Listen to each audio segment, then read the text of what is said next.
জাতীয়তাবাদী ঐক্য না থাকলে আসবে গুপ্ত স্বৈরাচার, সতর্ক বার্তা তারেক রহমানের। নেতাকর্মীদেরকে জনগণ যেভাবে চায় সেভাবে চলার আহ্বান। ডক্টর ইউনূসকে সর্বাত্মক সহায়তার আশ্বাস বিশ্ব নেতাদের। বাংলাদেশের সঙ্গে মুক্ত বাণিজ্য চুক্তিতে আগ্রহী ভুটান। ইসির স্বচ্ছতা ও নিরপেক্ষতা প্রশ্নবিদ্ধ হচ্ছে, অভিযোগ সার্জিসের। ইসির উপর পূর্ণ আস্থা আছে সরকারের, জানিয়েছেন সিএসি। অবাধ ও সুষ্ঠু নির্বাচনের আশ্বাস। ভারতের অনুমতি ছাড়া কথা বলায় অক্ষম জিএম কাদের। আসল জাপার চেয়ারম্যান নন, পাবেন না লাঙ্গল প্রতীক, বলেছেন ব্যারিস্টার আনিসুল ও হাওলাদার। গ্রাউন্ড সিমেন্ট সংবাদ শিরোনাম দেখছিলেন, এবার বিস্তারিত। বিএনপির ভারপ্রাপ্ত চেয়ারম্যান তারেক রহমান জাতীয়তাবাদী শক্তির সকল নেতাকর্মীকে ঐক্যবদ্ধ হবার আহ্বান জানিয়ে বলেছেন, না হলে দেশে আগামী দিনে গুপ্ত স্বৈরাচারের আবির্ভাব হতে পারে। তিনি বলেন, বিএনপির লক্ষ্য একটাই, ঐক্য, জনগণ ও দেশ গঠন। দলের নেতাকর্মীদের উদ্দেশ্যে তিনি বলেন, জনগণের সাথে থাকতে হলে, সাথে রাখতে হলে জনগণ যেভাবে চায় সেভাবে চলতে হবে, কাজ করতে হবে। আহমেদ সরোয়ারের রিপোর্ট। দীর্ঘ 16 বছর পর অনুষ্ঠিত হয়েছে কুমিল্লা দক্ষিণ জেলা বিএনপির সম্মেলন। এতে লন্ডন থেকে ভার্চুয়ালি যোগ দেন বিএনপির ভারপ্রাপ্ত চেয়ারম্যান তারেক রহমান।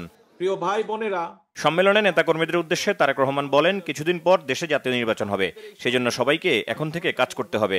তিনি বলেন, বিগত স্বৈরাচারের বিরুদ্ধে দেশের জনগণকে সাথে নিয়ে আন্দোলন করেছে বিএনপি, এখন সময় দেশ গঠনের। যদি আমরা জনগণকে বুঝাতে সক্ষম না হই, যদি আমরা ঐক্যবদ্ধ না হই প্রিয় ভাই বোনেরা, তাহলে বলা যায় না হয়তো আগামী দিনে গুপ্ত স্বৈরাচারের আবির্ভাব হতে পারে দেশে। কাজে এই গুপ্ত স্বৈরাচার থেকে দেশকে রক্ষা করতে হবে, দেশের মানুষকে রক্ষা করতে হবে। আমাদের দেশকে যদি গঠন করতে হয় আমাদেরকে ঐক্যবদ্ধ হতে হবে। ঐক্যবদ্ধ হবার আমাদের আর কোনো বিকল্প নাই। প্রিয় ভাই বোনেরা, আজ এটিই হোক আমাদের প্রতিজ্ঞা, এটিই হোক আমাদের শপথ। আমাদেরকে জনগণের কাছে যেতে হবে। আমি বারবার আপনাদেরকে বলেছি, জনগণই হচ্ছে বিএনপির সকল রাজনৈতিক ক্ষমতার উৎস। কাজেই সেই জনগণকে আমাদের সাথে থাকতে হবে, জনগণের সাথে থাকতে হবে, জনগণকে সাথে রাখতে হবে। জনগণের সাথে যদি থাকতে হয়, জনগণকে যদি সাথে রাখতে হয়, তাহলে জনগণ যেভাবে চায় আমাদেরকে ঠিক সেভাবেই চলতে হবে। জনগণ যেভাবে চায় আমাদেরকে সেভাবে কাজ করতে হবে, সেভাবে কথা বলতে হবে, সেভাবে জনগণের পাশে দাঁড়াতে হবে। আমাদের লক্ষ্য এখন একটি থাকতে হবে, ঐক্য, জনগণ এবং দেশ গঠন। তারেক রহমান বলেন, বিএনপির লক্ষ্য হচ্ছে সবার আগে বাংলাদেশ।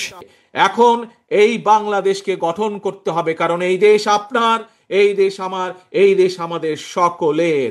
এই দেশকে গঠন করতে হবে, কিন্তু দেশকে গঠন করতে হলে একজন রাজনৈতিক কর্মী হিসাবে আমাদের সকলের প্রথম দায়িত্ব হচ্ছে দেশ গঠনের যে শক্তি অর্থাৎ জনগণ, সেই জনগণের কাছে আমাদেরকে যেতে হবে। প্রিয় সহকর্মীবৃন্দ, এইরকম মিটিং করে করে জনগণের কাছে গেলে চলবে না। আপনাদের প্রত্যেককে 2 জন 3 জনের ছোট ছোট টিম করে জনগণের ঘরে দুয়ারে যেতে হবে, ঘরে ঘরে জনগণের কাছে যেতে হবে, জনগণের কাছে পৌঁছে দিতে হবে যে আমরা বাংলাদেশ জাতীয়তাবাদী দল, জনগণ সমর্থ করলে আমরা কিভাবে দেশকে পুনর্গঠন করব। বিএনপির নেতাকর্মীদের সবাইকে ঐক্যবদ্ধ হয়ে কাজ করার আহ্বান জানান দলের ভারপ্রাপ্ত চেয়ারম্যান। সবার আগে বাংলাদেশ। আহমেদ সরোয়ার, বাংলা ভিশন, ঢাকা। সেখানেই বিএনপি।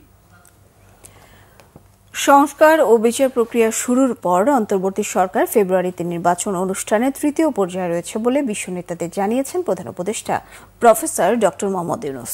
বর্তমান সরকার নির্বাচিত সরকারের হাতে ক্ষমতা হস্তান্তর করে চলে যাবে বলেও জানান তিনি। বাংলাদেশের বন্ধু বলে পরিচিত আন্তর্জাতিক খ্যাতিসম্পন্ন ব্যক্তিদের সম্মানে নিউ ইয়র্কে আয়োজিত অনুষ্ঠানে প্রধান উপদেষ্টা এসব কথা বলেন। এর আগে ক্রান্তিকালে বাংলাদেশকে দক্ষতা ও সহায়তার প্রস্তাব নিয়ে নিউ ইয়র্কে অধ্যাপক ডক্টর মোহাম্মদ ইউনূসের সঙ্গে দেখা করেন 1 ডজনেরও বেশি বিশ্ব নেতা। অন্তর্বর্তী সরকারের প্রতি তাদের পূর্ণ সমর্থন প্রকাশ করেন। রকুনুজ্জামানের রিপোর্টে বিস্তারিত। শুক্রবার সন্ধ্যায় নিউ ইয়র্কে বাংলাদেশ ফ্রেন্ডসদের এক অনুষ্ঠানে যোগ দেন অন্তর্বর্তীকালীন সরকারের প্রধান উপদেষ্টা প্রফেসর মোহাম্মদ ইউনূস। বাংলাদেশের ক্রান্তিকালীন এই সময়ে সংস্কার, বিচার, গণতন্ত্রায়নে বাংলাদেশের বন্ধুদের অব্যাহত সমর্থনের জন্য তাদের ধন্যবাদ জানান প্রধান উপদেষ্টা। So we're going through that reform, and then there are agenda is for the justice for the people. So those who are perpetrators of this brought to justice and punished. And the third was election. So in the first anniversary, we announced that we are coming close to the third phase of election. So we announced the election date, which will be February next year. The first half of February, we fix up a date there. And we'll have the election to hand over the responsibility to an elected government. শুক্রবার new ইয়র্কে প্রধান উপদেষ্টা অধ্যাপক মোহাম্মদ ইউনূসের সাথে দেখা করেন ১ ডজনেরও বেশি বিশ্ব নেতা।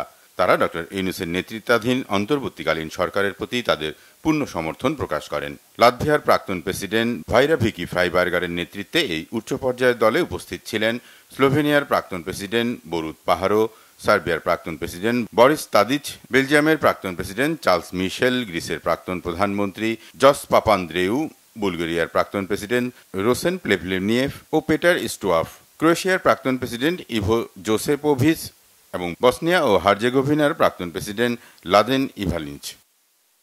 এর আগে ভুটানের প্রধানমন্ত্রী বাংলাদেশের সাথে মুক্ত বাণিজ্য চুক্তি স্বাক্ষরের প্রস্তাব দেন।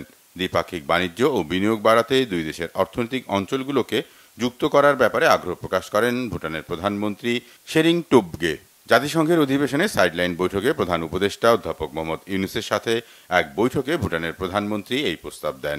বলেন, ভুটানের বিশেষ অর্থনৈতিক অঞ্চলকে কুড়িগ্রামে ভুটানের সাথে বরাদ্দকৃত বিশেষ অঞ্চলের সাথে যুক্ত করা হলে উভয় দেশ ব্যাপকভাবে উপকৃত হবে।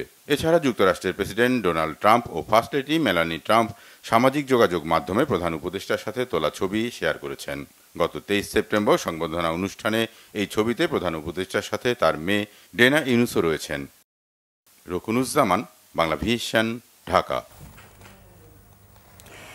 নির্বাচন কমিশনের স্বচ্ছতা ও নিরপেক্ষতা প্রশ্নবিদ্ধ হয়ে যাচ্ছে বলে মন্তব্য করেছেন এনসিপির উত্তরাঞ্চলের মুখ্য সংগঠক সার্জিস আলম। শনিবার পঞ্চগড় মকবুলার রহমান সরকারি কলেজে ৬৪টি শিক্ষা প্রতিষ্ঠান নিয়ে আয়োজিত বিতর্ক উৎসবে তিনি এসব কথা বলেন। সার্জিস আলম বলেন, শাপলার প্রতীক না দেওয়ার কোনো কারণ ব্যাখ্যা করতে পারছে না নির্বাচন কমিশন। তারা বললো যে তারা এই মার্কাটা তাদের লিস্টে নেই, লিস্টে ইনক্লুড করার দায়িত্ব তো তাদের।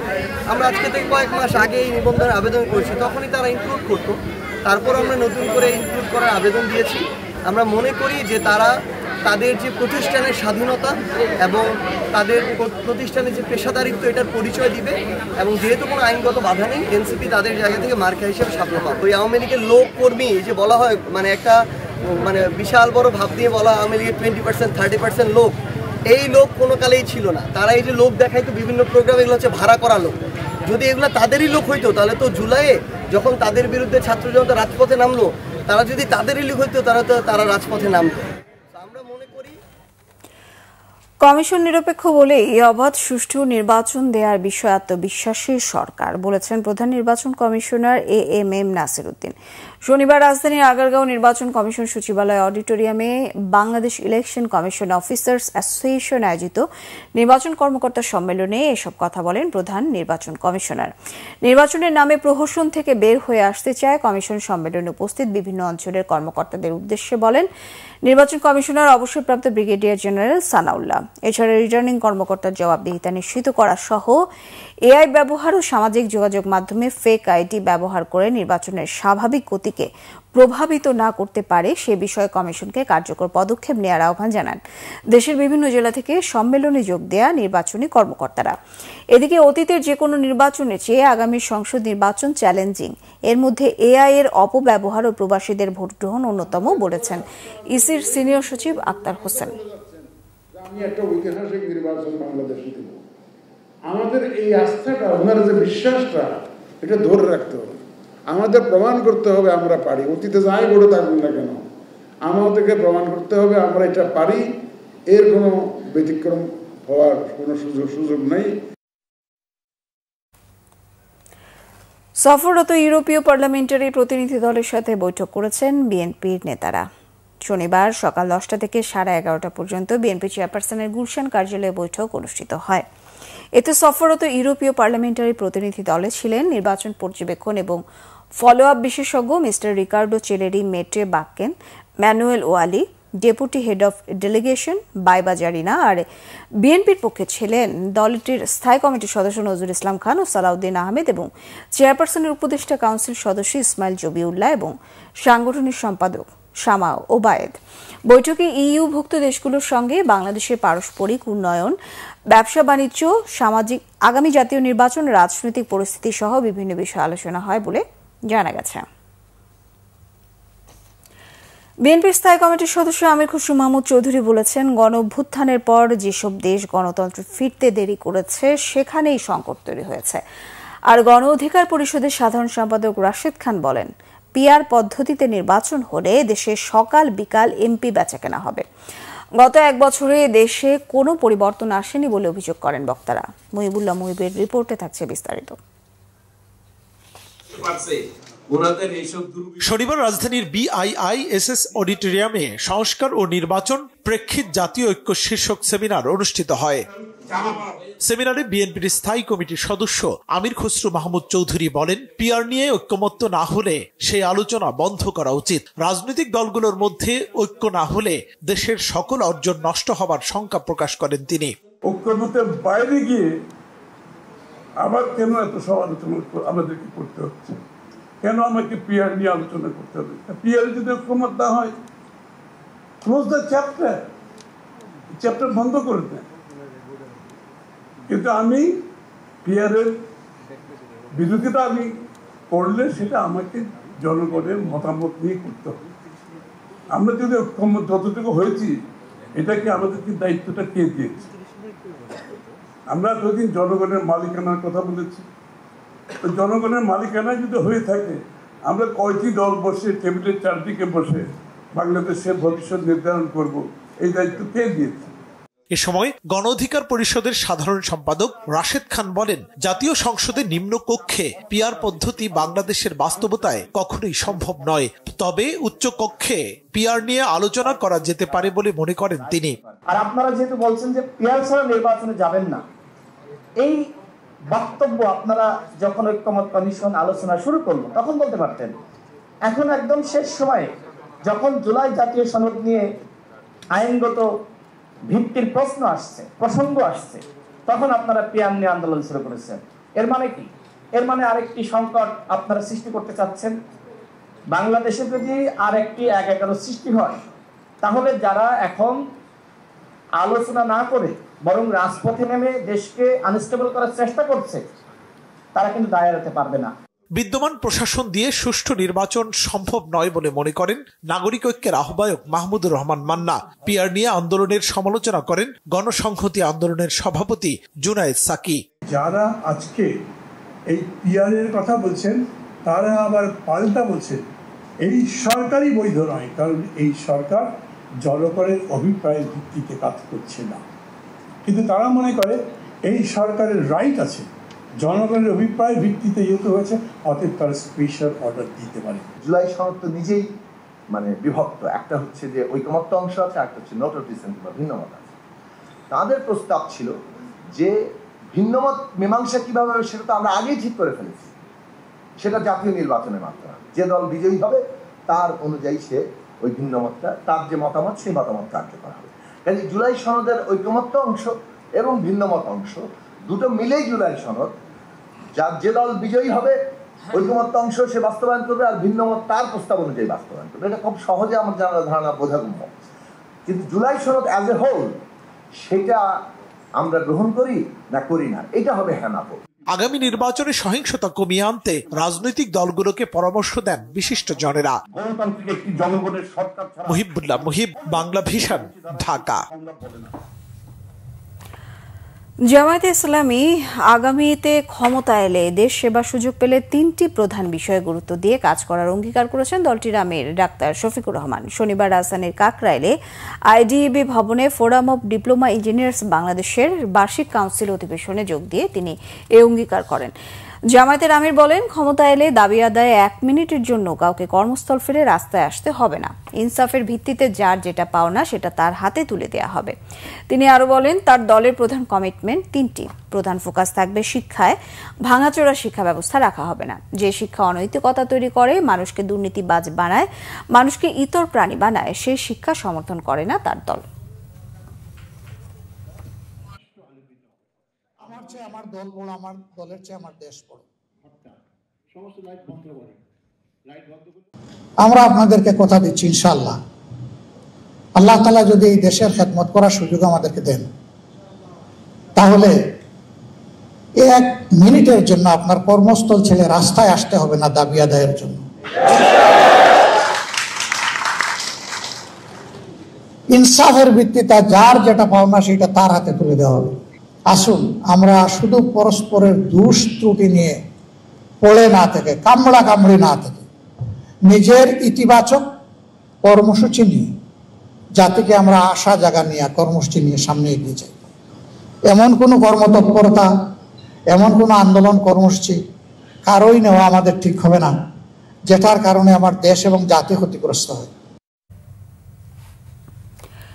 জিএম কাদেরের জাতীয় পার্টির চেয়ারম্যান দাবি করার কোনো অধিকার নেই বলেছেন দলটির আরেক অংশের চেয়ারম্যান ব্যারিস্টার আনিসুল ইসলাম মাহমুদ। শনিবার জাপার নতুন কমিটির সংবাদ সম্মেলনে মন্তব্য করে তিনি বলেন, যিনি ভারতের অনুমতি ছাড়া কথা বলতে পারেন না, তাকে জাপায় রাখার কোনো সুযোগ নেই। দলীয় প্রতীক লাঙ্গল পাওয়ার দিকে এগোচ্ছেন বলে জানান এ অংশের মহাসচিব রুহুল আমিন হাওলাদার। আরও জানাচ্ছেন শুভ মাহফুজ। 5টা পাইছি ভাই, আমি আপনারা কটা পাইছেন জানি না, কোন জাতীয় পার্টির কথা বলছেন?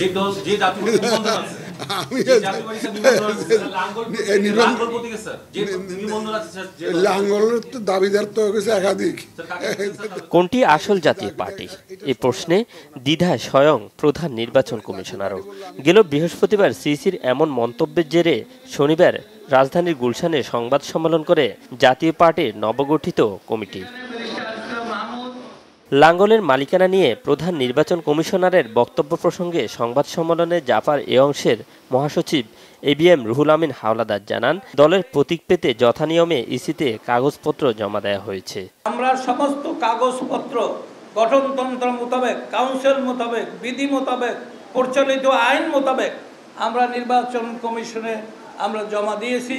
আমরা আশা করি তারা এটা বিবেচনা করবেন এবং সুবিবেচনায় আমরা নির্বাচিত জাতীয় পার্টি, এই নতুন পার্টি, এই দায়িত্ব লাঙ্গল আমাদেরকে ইনশাআল্লাহ আমরা পাবো। এ সময় ব্যারিস্টার আনিসুল ইসলাম মাহমুদ বলেন, গঠনতন্ত্র ও আইন মেনে জাতীয় পার্টির নতুন নেতৃত্ব ঠিক করা হয়েছে। জানান, জিএম কাদের এখন জাতীয় পার্টির একজন সাধারণ সদস্য মাত্র। একটা বৈধ কাউন্সিলের মাধ্যমে এটা বিলুপ্ত ঘোষণা হয়েছে এবং তার এখন চেয়ারম্যান, তাকে নিজেকে চেয়ারম্যান ঘোষণা করার বা বলার কোনো অধিকার তার নেই। গেল কয়েক বছরে জিএম কাদেরের রাজনৈতিক কর্মকাণ্ডেরও সমালোচনা করেন তিনি। একজন পার্টির চেয়ারম্যান বলতে পারে যে আমি ভারতের অনুমতি ছাড়া কথা বলতে পারি না, সেই চেয়ারম্যান সে তাকে এই পার্টির চেয়ারম্যান বলে নিজেকে দাঁড় করানো আমি মনে করি সবচেয়ে অসম্মানজনক কাজ। এদিকে কয়েকটি রাজনৈতিক দলের পক্ষ থেকে জাপান নিষিদ্ধের দাবির বিষয়ে সাংবাদিকদের প্রশ্ন এড়িয়ে যান আনিসুল ইসলাম মাহমুদ। কাজী ফিরোজ রশিদ, মুজিবুল হক চুন্নু, সৈয়দ আবু হোসেন বাবলা সহ অন্যরাও যেতে চাননি এই প্রশ্নে। আমি কোনো প্রশ্নের উত্তর দিতে চাই না। শুভ মাহফুজ, বাংলা ভিশন, ঢাকা। খাগড়াছড়ি পৌরসভা সদর উপজেলায় আইনশৃঙ্খলার অবনতি হওয়ায় গতকাল দুপুর 2টা থেকে পরবর্তী নির্দেশনা না দেয়া পর্যন্ত অনির্দিষ্টকালের জন্য 144 ধারা জারি করেছে জেলা প্রশাসন। গতকাল দুপুরে 144 ধারা জারি করেন জেলা প্রশাসক ও জেলা ম্যাজিস্ট্রেট এবিএম ইফতেখারুল ইসলাম খন্দকার। জেলা প্রশাসক জানান, স্কুল ছাত্রী ধর্ষণের ঘটনায় শনিবার সকাল সন্ধ্যা সড়ক অবরোধ ডাকা হয় জুম্মা ছাত্র জনতার ব্যানারে। অবরোধ চলাকালে জেলার বিভিন্ন স্থানে সহিংসতা ঘটে, এতে আহত হন অন্তত 20 জন। 144 ধারা জারির 4 ঘণ্টা পর নিয়ন্ত্রণে আসে পরিস্থিতি। এদিকে অবরোধের কারণে খাগড়াছড়ি ও সাজেকে আটকা পড়েছেন অন্তত 3500 পর্যটক। এর মধ্যে শুধু সাজেকে আটকা পড়েছেন 2100 পর্যটক। বন্ধ রয়েছে অভ্যন্তরীণ ও দূরপাল্লার যানবাহন। অবরোধের সমর্থনে খাগড়াছড়ির বিভিন্ন সড়কে গাছ ফেলে ও আগুন জ্বালিয়ে পিকেটিং করে অবরোধকারীরা। ঢাকা সহ বিভিন্ন জেলা থেকে যাওয়া শত শত পর্যটক ও যাত্রী সীমাহীন দুর্ভোগের শিকার হন। মঙ্গলবার সন্ধ্যায় খাগড়াছড়ি সদরের সিঙ্গিনালা এলাকায় প্রাইভেট পড়ে ফেরার পথে এক স্কুল ছাত্রী ধর্ষণের শিকার হয়। এই ঘটনায় বুধবার ধর্ষক স্বয়নশীলকে আটক করেছে সেনাবাহিনী।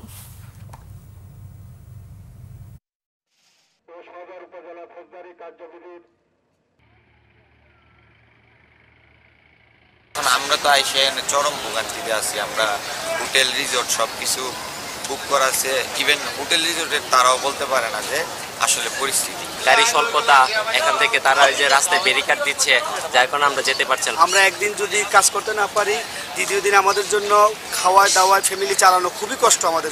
1 কোটি মানুষকে ফ্রি হ্যাপিনেস ট্রেনিং দেওয়ার ঘোষণা দিয়েছেন কোচ কাঞ্চন একাডেমির প্রতিষ্ঠাতা ও দেশের প্রথম certified happiness coach Mohammad Ilias কাঞ্চন।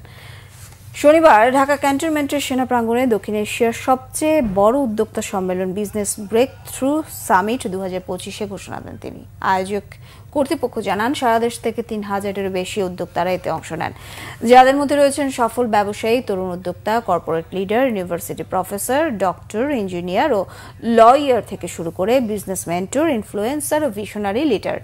দিনব্যাপী সামিটটি 2 অংশে বিভক্ত ছিল। প্রথম পর্বে অংশগ্রহণকারী উদ্যোক্তাদের নিয়ে স্পেশাল সেশন নেন কোচ কাঞ্চন।